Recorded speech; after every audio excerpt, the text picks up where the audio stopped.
Assalamualaikum warahmatullahi wabarakatuh.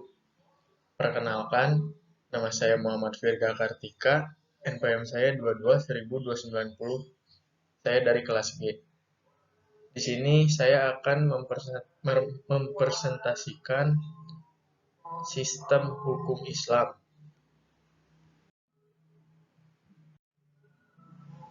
Nah, ini pengertian sistem hukum Islam.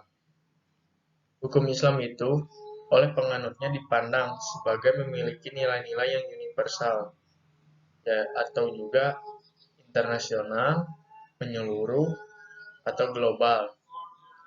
Hukum Islam juga memiliki sifat yang utuh, harmoni, dan oleh umat Islam dilihat merupakan hukum yang sempurna.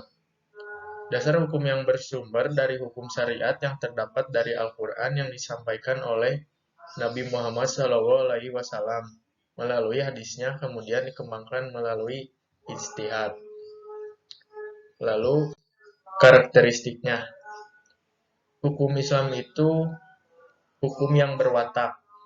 Karakter tersebut merupakan ketentuan yang tidak berubah-ubah, yaitu di mana hukum Islam bersifat tamakul atau sempurna, wasahah seimbang harmonis, harokah bergerak dan berkembang sesuai dengan perkembangan zaman. Al-Quran memperkenalkan satu konsep hukum bersifat integral. Di dalamnya terpadu antara sunnatullah dan sunnah, sebagaimana terpadu antara akidah dan moral.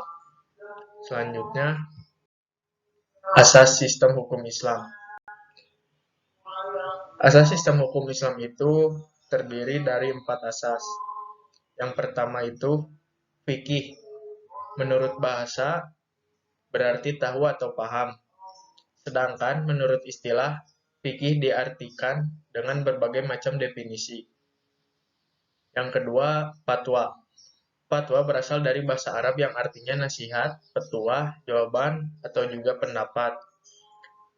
Jurisprudensi, produk pemikiran hukum Islam yang ketiga, yaitu putusan hakim atau pengadilan agama. Perundang-undangan, yaitu undang-undang atau peraturan perundang-undangan, peraturan yang dibuat oleh suatu badan legislatif yang mengikat setiap warga negara di mana undang-undang itu diberlakukan. Jadi, asas sistem hukum Islam itu terdiri dari fikih, fatwa, jurisprudensi, dan perundang-undangan. Selanjutnya, pengaruh sistem hukum Islam terhadap sistem hukum nasional.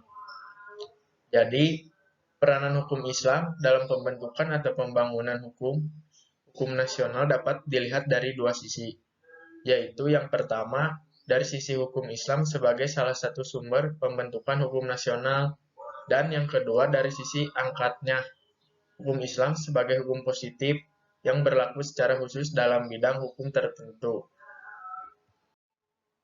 Sekian dari presentasi saya. Mohon maaf bila ada kesalahan kata. Mohon maaf juga bila kurang tepat. Wassalamualaikum warahmatullahi wabarakatuh.